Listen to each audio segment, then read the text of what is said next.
Hey, it's Jessica DeMassa with WTF Health. What's the future health? I'm talking to the who's who of health tech and healthcare innovation, and I'm doing it here in the Digital Health Studio. Joining me right now, I have the founder of the Digital Health Advisor, David Kempson, and he's also the person who's responsible for planning the CXIO Conference here. So talk to me a little bit about what's going on at that CXIO Conference. Like, what were some of the major themes and topics that were addressed? Well, listen, this is the first time in Australia that we brought the cohort of senior leaders in digital health together at a conference, and it was a great opportunity at MedInfo because we're able to not only meet but have some international colleagues join us.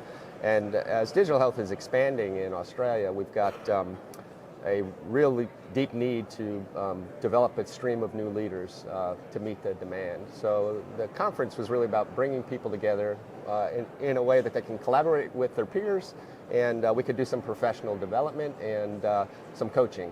I love this idea of helping the senior leadership in information technology, digital health, really get smart on what's going on. So give us some examples of some of the topics that were discussed in the room. Is this, I know right now in the States, one of the big things is governance, like who's in charge of the policy around telehealth, virtual health, digital health, but what are some of the things that were like top of mind here? So we had a 3-day session, so there was a lot of different topics, but probably some of the more popular topics were things like interacting with your board of directors. We had a session on building high-performing teams. Oh, okay. We talked about different aspects of international policy. We did a joint session actually with the international policy group.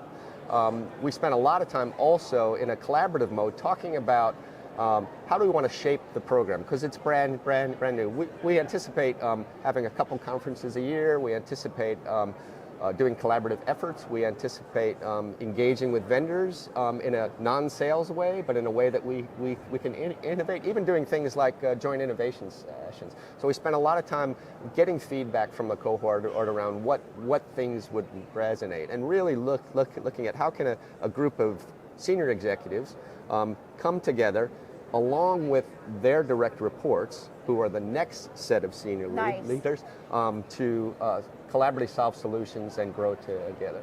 Give us a little bit of the backstory here, David, because for those who may not be really familiar with what this environment here in Australia is like, or in the Asia Pacific region, in terms of like that CXIO and their role in the health system, what is it that's driving the need behind a lot of this focus on training them in that senior executive leadership position to be able to deal with the questions around digital health? Like, give us a little bit of like that. How did we get here? Yeah, well, story. Well, when you think about any sort of a role, even at the executive role, your job changes from what your job was before, and often people take the fact that you're an executive for granted, that you don't necessarily need training or development. The reality is you do. In order to rise to the occasion of your job and be the best you can, you often lean on other people and you learn. And other countries, including the UK and Canada and the US, have forums where the executives are able to get together and do that. And as digital health is emerging in Australia, we kind of feel the need to do the same thing.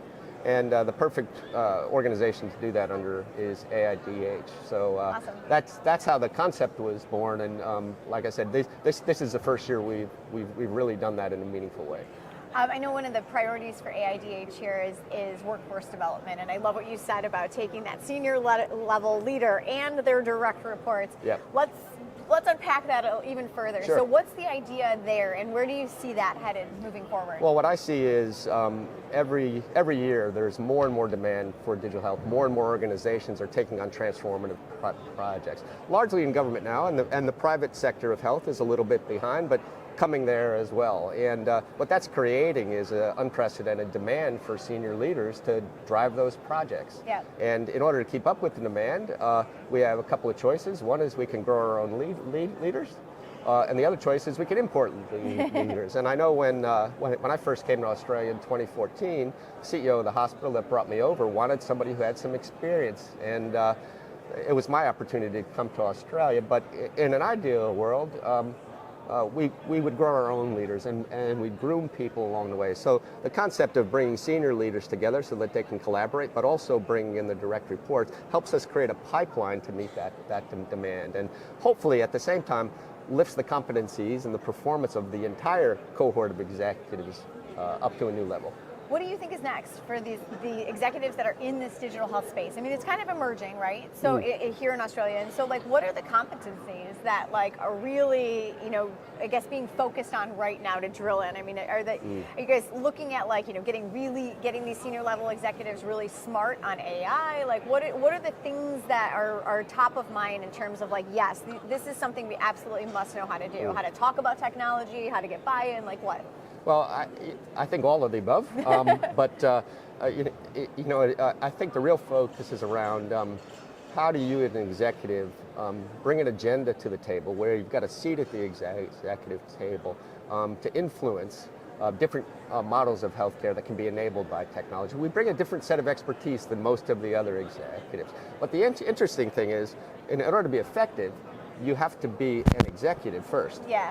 And the digital piece of it comes as the part of the expertise that you bring to support what the executive team is doing. And the challenge with a lot of people in new executive roles is they've never really operated at that level, and it's a bit of a mystery to some people. I know when I first stepped into my when I stepped into my first executive role, I really was still kind of acting like a director. Because that's what made me say, it's a term I coined, role inertia. Role inertia, yeah, I like that. You tend to do the things that made you successful in your last role. That makes sense. And you don't necessarily recognize that your responsibilities in the new role are different. And at the executive team, you're not, you're part of a team that's responsible for the entire outcomes and culture for the organization. So the mindset you bring in has to be that. It's not about creating a great IT team. It's about creating a great IT team that's aligned and supportive of the rest of the organization. Yeah. So you have to be involved in strategy. You have to engage with the rest of the executives to understand their needs. Most of your job becomes outward facing to the organization rather than inward facing to your teams. Interesting. And a high performing executive would have a set of directors who really handle day-to-day business, and the executive's role then becomes to clear barriers, create relationships, get funding, support the team, drive the transformation that needs to be driven. And the cohort is all about enabling people with those skills. All right, so what's ahead for the CXIO Forum? I mean, I think that it sounds like there's a lot of need here to help kind of infuse that leadership team with the skills. And I love that there's such mindfulness being done to do this. Because I think like everywhere we need this, but maybe we're not getting exactly the type of curriculum matched to the skills that we need to build in other places in the world. So tell me what's ahead for the CXIO Forum and maybe for that group collectively and ways to help continue their professional development. Well, we did this as a pilot, and like I said before, a lot of it was engaging, really trying to identify what the needs of the cohort are, what the preferences of the cohort are, and I think we've gathered that information. Now it's time to sit down with AIDH leadership and make some decisions around what we do next. But I anticipate that we'll have kind of a regular cohort meeting twice a year. I anticipate that we'll be able to stand up some events with focus topics, maybe things like how do you drive a business case for electronic medical record? Might be an example of something we do a focus session on. This time we really focused at a shallow level on a lot of different topics. Okay. And I anticipate in the future we'll be prioritizing what are the topics that we really need to do a deep dive in, and we'll have more focus sessions going down to that level. And at the same time, we're establishing an opportunity for people to meet and network where they might not otherwise have that opportunity. That's to awesome. meet. Yeah. All right, last thing for you. So we've got like a global audience watching, right? So like, what's your advice? Best advice for CXIOs out there or like other organizations that may want to build in some sort of like CXIO training program? Like what are the things to pay attention to? Well, I think it starts with understanding and agreeing upon what are the competencies that we need within our leadership. What are like the top three? Team. The top three competencies? Sure. One is being a good communicator is probably at the top of the list. Another one might be having the knowledge across all of the technology bases, not necessarily at a deep technical level, but understand how to apply technologies to meet needs. And then thirdly is having an understanding of the business and clinical environment enough that you can think through how we're going to apply these technologies and what different business models. And I'll add one more, and that's collaboration and engagement. You can't sit in your office and be successful. You've got to be out there on the floors. You've got to be developing relationships and engaging with the community that you're supporting. All right, well, thank you so much for joining us, David. It's a pleasure to speak with you. I'm Jessica DeMassa. That's David Kempson. If you want to find out more about the CXIO Forum, there's plenty of information out there on the web for you to look it up. I'm Jessica DeMassa, and for more interviews with the people who are changing the way that we do healthcare, you can head on over to my YouTube channel. It's youtube.com/WTF Health. Thanks so much for joining us. Thanks. Bye.